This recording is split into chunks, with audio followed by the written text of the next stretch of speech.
still, yeah. Oh, that's going to make all the difference because it's only twice as much of beer, but it is 2.5% less. That's going to make all the difference. It equals out. Yeah, sure. I think that's how that works. Yeah. We should have kept that blooper in. All right, I'm going to let you start the intro so you can do whatever you want when, and I'll just follow your lead, buddy. All right. Hey, welcome to whichever channel you're watching this on. No Hype Beer Reviews. Let's see if I get it the right way. Thomas Opent. Hey, I pointed the right way. Yay. Oh, man. So this was awesome. Thomas's idea. He's been great about trying to find a common beer with me, and I have been bad at it. So I'm glad we're finally doing it, brother. Yeah, it's great, man. I mean, it's pretty difficult to get some common stuff going around. I guess it's easier for me to find American beers, but finding the same American beers, because your distro for each state is so different. Just because I could get it in the Netherlands doesn't necessarily mean you can get it in the States, right? Yeah, like you would send me a Belching Beavers beer, which I've had their stuff, but I got it like through a service like I keep wanting to say Untapped. That's obviously not it, but Tavor, something like that. Where I'm like, oh, cool, this company I can order it through, but yeah, it's like not on the shelf near me. But anyway, so we kind of found a beer. So this is gonna be super fun. Half and half. So I looked for the can, I couldn't find it, but I'm like, I do have an aged bottle of this beer. So Thomas, it looks like has this year's.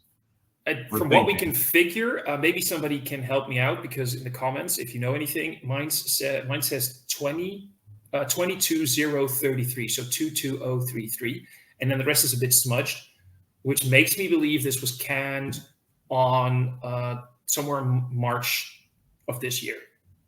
That's how I take it. Yeah. And then my bottle, when I bought it, I couldn't find any date, so I just wrote the year I bought it. So this is from 2014. So clearly it's the same beer, but let's talk about what's different. So the age, there we go. The age is different. Let me just say what's on this, and then you can say what's on yours. So I like it. The newer version says huge Arker. Is Arker that's the right word, right? Huge Arker. Yeah, it's an old mining, like when people went out west in the United States to mine. It's like a vernacular that they spoke. I was at the brewery once, and they had like an explanation of it. And it's like I don't know what this was, but it's like a slang term. I think it was a group of miners would use. Okay. Oh, but we never even mentioned the brewery, by the way. It's Anderson Valley Brewing Company. We should have probably mentioned that at some point. Bourbon barrel-aged imperial stout. There we go. Same. Malt beverage, aged for 12 months in bourbon barrels. Now here we go. Different. Mine was aged 6 months. ABV on mine is 15.5% ABV. Also different on mine, 13.5. But that's kind of funny, because one can see what a beer back then, and with a little bit of age, what it does, and if there's going to be huge differences in the profile in terms of the barrel aging, the ABV, and everything. And of course, you're the lucky dog here because you have a bomber, and I have a 12-ounce. Well, I tell you, it's 11 a.m. here, and I haven't eaten anything today, so I don't know if I'm the lucky one, but fair enough. If I start getting weird messages in about 2 hours from now, I know you finished that bottle and you're for the right day. I plan on capping it, eating something, doing some stuff, coming back to it later. The other thing I was going to say, I remember liking this. They have and had other barrel-aged stouts that they were cheap, so I would like buy them to infuse them with like coffee or vanilla beans, just to kind of experiment with it. But this one I remember liking. And the last thing we wanted to put out there to people in the comment section, if anyone knows, or people watching, to put in the comment section, for some reason we looked at their website, we couldn't find an answer. Even though they call it an imperial stout, it still says malt beverage aged 6 months. And I didn't see that with their other beers. Like it would just say ale, Goza ale. Whereas this one, they're calling it imperial stout, but then the finer print, they're calling it a malt beverage. So if anyone knows why they do that, comment section below, please.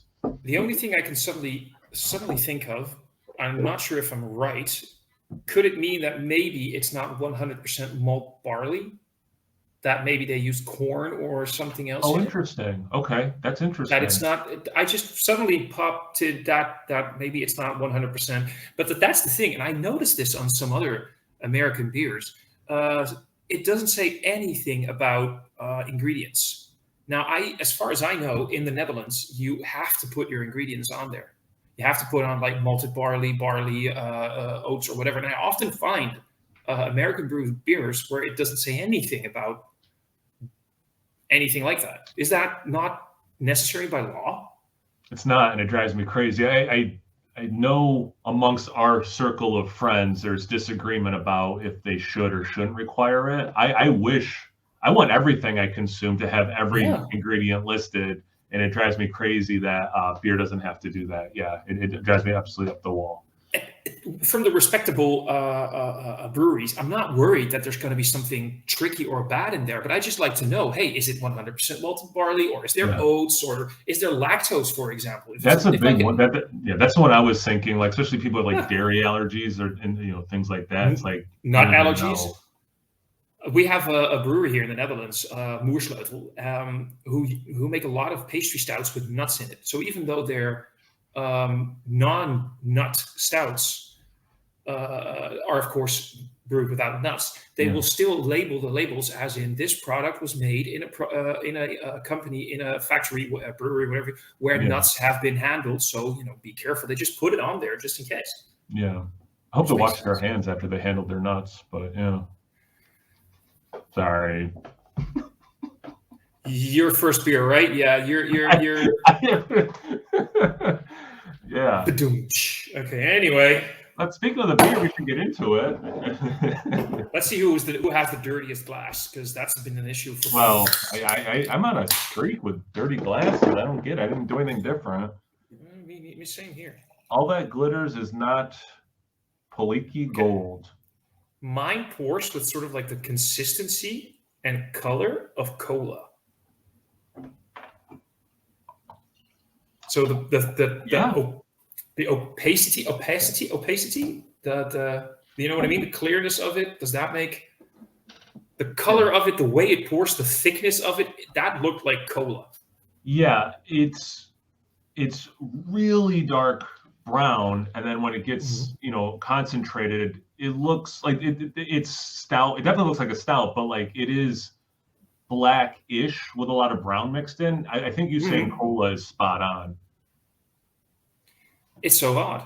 I really never expected that from something that gives you the impression. Also, my head seems to disappear a lot quicker than yours. That can be for so many reasons. Yeah. You do have a glass that sort of works better with maintaining a decent head.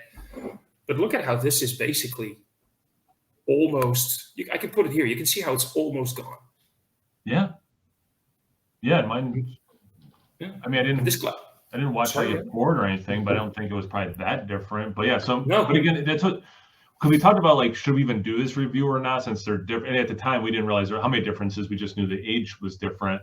But it's like, no, they'll make it fun. Like, what's the same worth getting? What's different? And this is like right out the gate. I think the beer looks the same, best we can tell with the cameras, but the head definitely different. Get to the aroma. Let's get that sucker going. I'm curious.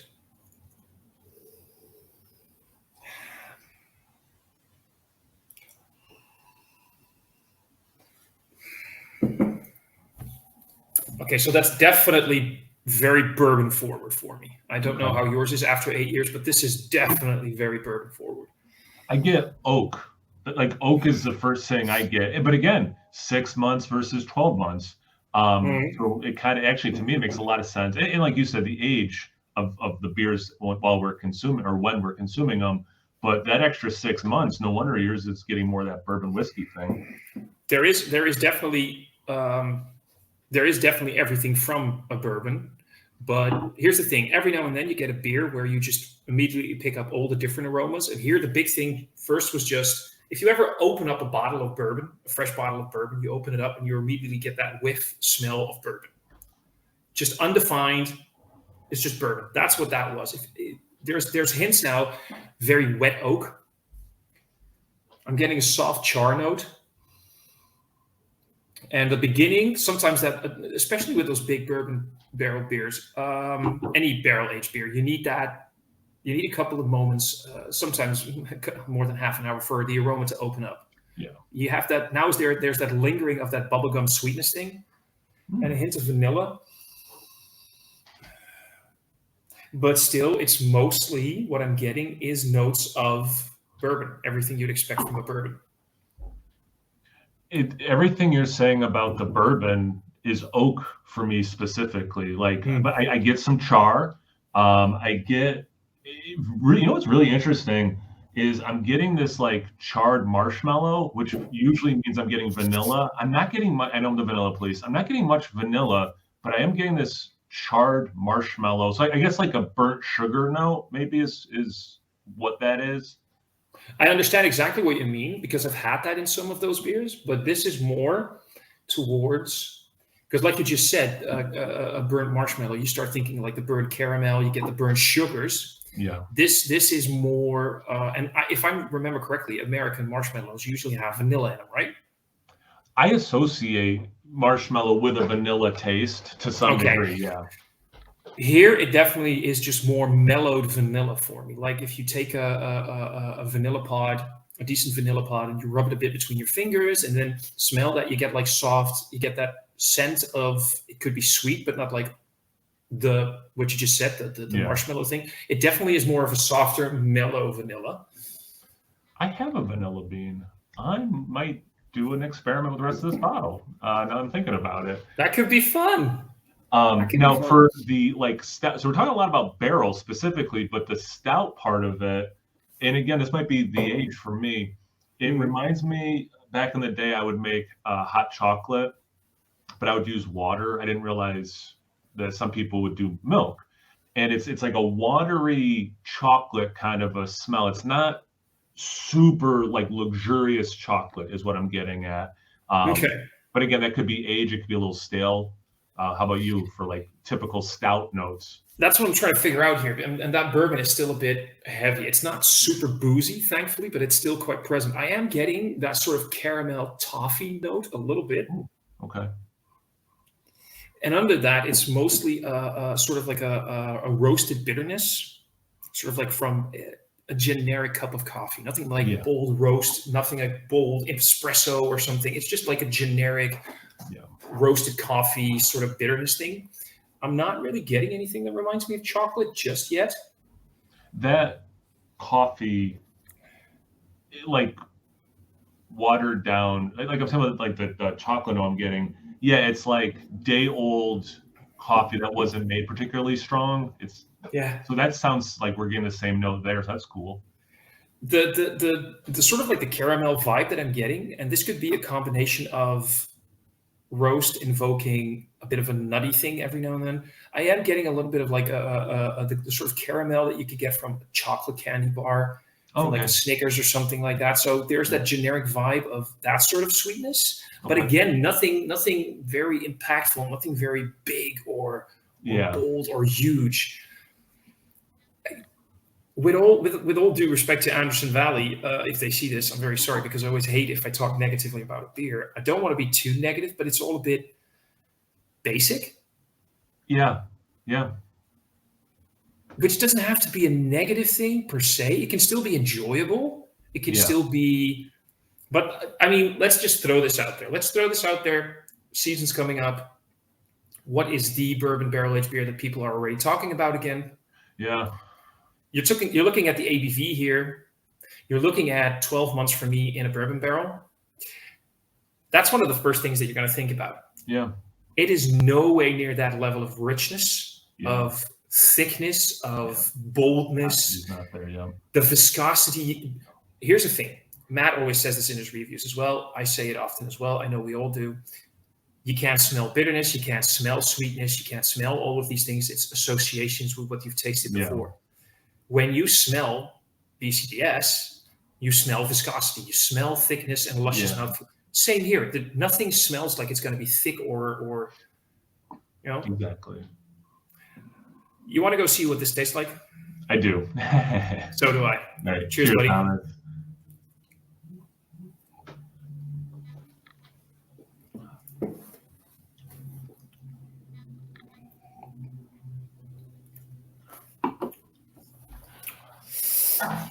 Ooh. Oh, wow. There's a heat there now. There's a heat. That took a while, but there's a heat coming.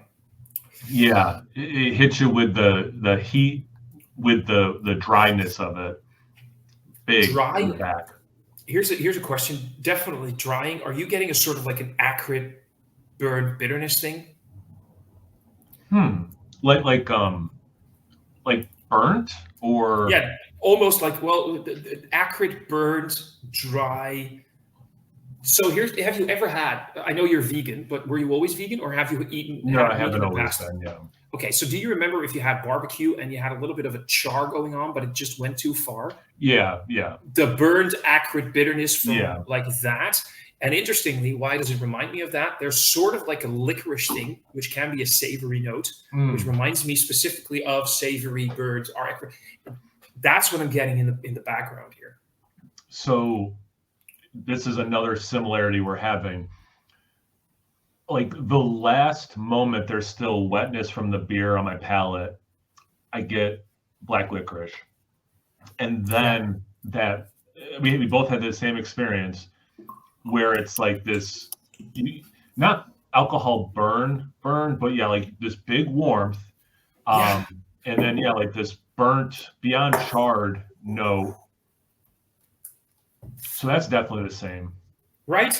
It's That's weird. cool. I'm not really sure what to. I have this thing, by the way. I'm so sorry. I always take pictures when I do live streams like this. I like or recordings. I like to take a picture for Instagram where you can Mhm. see the setup and then tag you Yeah, in it. yeah. So that's what I'm definitely Try gonna to. do. Am I in the picture or 'cause I'm Do gonna you want? awkwardly try to smile? I can make you be in the picture, or at least I don't like want to be in you're. the picture, but Yeah, we're both in the picture now, and you're fuzzy in the yay! you're fuzzy in the background, but the smile works because you can see your teeth. Yay! So see, that's something that can go on. Is that social media worthy? It's social media worthy. There it goes. I don't I'm give sure a once you damn put a about nice it. filter on it, it'll look great. How do I make us look good with any kind of filter? I mean, Crop us out. That's how. crop us out. That's it. But yeah, back to the beer. That basic. Now, if you.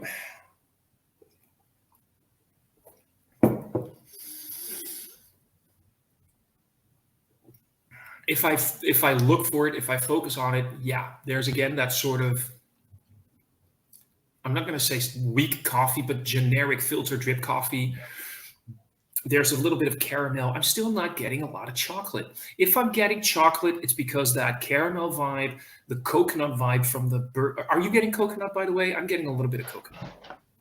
For me, it's a lot like I was getting aroma where I get oak specifically, and you can get coconut. It doesn't have to be bourbon barrel aging to get coconut, but True. for me, it's oak, it's char, it's almost like graham cracker, but the ones that don't have the cinnamon and sugar on it. Those are the big notes I'm getting actually. So here's a theory that I have. I think you had, because you mentioned before we started it, that you liked this beer and that you saved one and kept a bottle. Yeah. Here is where I have a theory, and I could be completely wrong. I'm not saying I hate it, but I'm also not very impressed. It's a bit thin. It's a bit two-dimensional, and the acrid bitterness is a bit too big. I think they were onto something when they made your version. Started realizing where the market was going, even bigger, bolder beers, longer and longer aged, and realized, let's get up in that game. Yeah. And sort of lost track. Yeah. And then this happened, which is, this could have definitely, if this was 6 months in a barrel, it would have been perfect. Yeah. If this had a lower ABV and a higher viscosity, all those flavors would immediately be completely different. I am not getting a lot of carbonation on mine, by the way. So maybe that's the thing as well. That is interesting. One of the things too, so 2014, how different beer was. Also, so like 2012, I had a Bourbon County from that year. That was the first time, and so it was the end of 2012 because it comes out in November. That was the first time I had one. I was like, I love this style. So then it's a month later, you're in 2013. Hard to find bourbon barrel aged stouts at that time. So the fact that I could get this, and I had less of them, it has to also be another reason why I liked this enough to like buy an additional bottle to age. And then beer changed, and now I have had way more barrel-aged stouts, and preferences can change. And also, I mean, to be fair to this beer, 8 years is past its prime. So like the one I'm specifically drinking, obviously. It's an interesting note because many breweries will still always say, and I do understand that point of view. Drink the beer when we release it. Don't age it. This is the beer that we thought was perfect as it is. Drink it now. This is what we intended to make. Yeah. Which is an easy statement because, let's be honest, many IPAs these days are being rushed out of the brewery. Should have had more time in the tank. Give it those 4 weeks in the tank, not 2 or 2.5. Some of these barrel-aged beers are being released while they, I feel, are still way too sharp and harsh. Could use some months to mellow out. Yeah. Sorry, little fruit fly. Yeah. This could be one of your Thursday videos, your conversational videos. How much has beer changed in the last 10 years? Yeah. And has the demand for certain styles, an IPA, created a rushed brewing process or production process, not just the brewing, but the entire production process. This is an interesting topic for a video. And I think this is a good case study, like you correctly pointed out. They must have seen what was coming. Like you said, I mean, yours is 2% higher alcohol and twice the aging. So definitely, and I'm not going to knock anyone, let alone a brewery, trying to stay current and relevant. I mean, you see breweries close that don't, follow trends to some degree. So yeah, I'm not going to fault them for it. And I mean, if I had these two sitting side by side, I'd pick the one that had the higher ABV and was aged longer because we have this impression, higher ABV, aged for longer. This must be better. Yeah, give me more. Give me everything. Yeah. Give me my. This is going to be the trend. I'm going to predict it. Give me my quadruple tequila barrel aged IPA. I'm like, that's going to be the trend. I swear to God, that's going to be the next thing for the next summer. A friend of mine just sent me an article, and it was essentially how like beer seems to be going to the polars. Like people either want the 15% barrel aged stouts or like 3-4% super light beers. And like that's an interesting take. I forget which person, like which organization put out this article, but it was an interesting idea. I've got to be honest. I'm at the beginning of my second week of 2 weeks off of work, my holiday break and everything. I have been just really relaxing, watching a lot of movies, watching a lot of TV shows, and just basically doing two things, fucking all, and been drinking beers. And it was either like the low ABV jammers or big ass, barley wine stouts, barrel aged or not, quads, everything in the double digits, because I just felt like I wanted to. And I just realized, looking at my fridge, like, oh man, I just suddenly have a lot of 7% ABV IPAs and I don't know, whatever. Yeah. So I do understand that article. There is definitely truth. I think there's some truth to that. And like for how long, like I love double IPAs, but how long has, it's been like, oh, but could they make like an IPA that drinks like a double IPA or a session IPA that's like 4% alcohol, but it drinks like a 6% IPA or whatever, I mean, people want their cake and eat it too, right? Like they want it like low ABV, but to have the higher ABV taste, or they want to go all in. And this is an evening where I'm drinking this bottle of 15%. Yeah, it's about so many things. I mentioned that thing in the chat a couple of days ago where I sent this comment on a web shop here in the Netherlands where you could select high ABV or low ABV. Oh, interesting. Yeah, and low ABV was 8% or lower. Oh, yes. Yeah, we did. Yeah, remember? About that. Yeah, because I said on my channel, 8% is low alcohol. For you, yeah, but exactly. But since when is 7.9% ABV low in alcohol? Yeah. Since when? Remember when we started seeing IPAs that were 7.5%? We were like, yeah. And I still get this in the shop where I work every now and then. People are like, I don't want anything high ABV. Oh, and I'm like, oh, so nothing above 10%? They were like, no, nothing above 7. Yeah. That's considered like high ABV. So it's a fun, it's a dynamic shift when it comes to how do we perceive beer and what do we perceive as desirable. And yeah, I guess, I don't know. But back to the beer itself. I don't hate it. I'll probably finish it.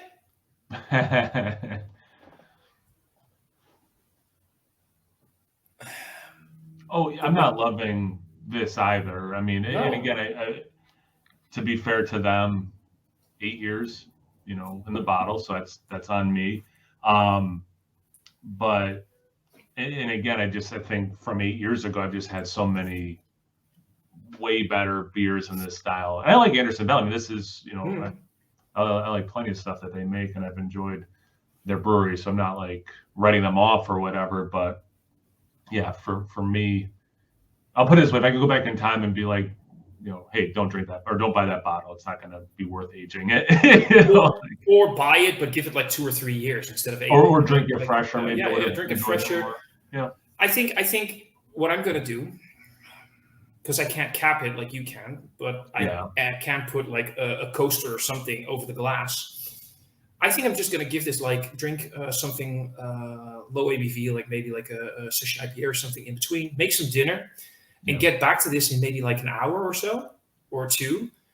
I know in a glass, saving it like that, even if it has a coaster over it, it's not ideal. But I just want to see if some of that alcohol bitterness, alcohol burn mellows off, and just if that bitterness changed. Because I don't know about you, but I've sometimes noticed that higher ABV can emphasize, the bitterness. And maybe if it breathes a little bit, I'm not saying that's going to lower the ABV, but gives the harsh edge, take that off in like an hour or 2 and see what happens. And I'm very curious if you could send me a message later, or I'll probably be in bed by then because of the time difference. But if you can send me a message, like, how did this beer develop for you over the rest of the day, and what it's doing at the end of the day for you? I'm very curious, and I will let you know what this does, because even though I don't hate it per se, I am going to finish it later on just to see what happens. This is not what I would call a very enjoyable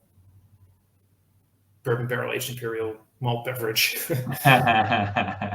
Yeah.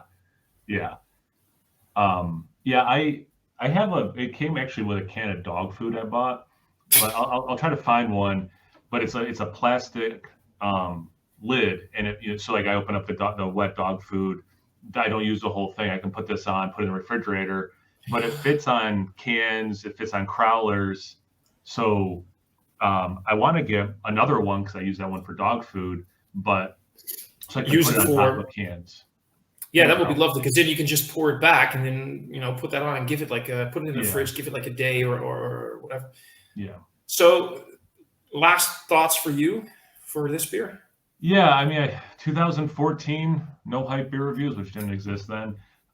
Really liked this beer, and it was hard to this one, the Bourbon County once a year, and Bell's Black Note, I think, were the only ones I could really get back then, like without trading.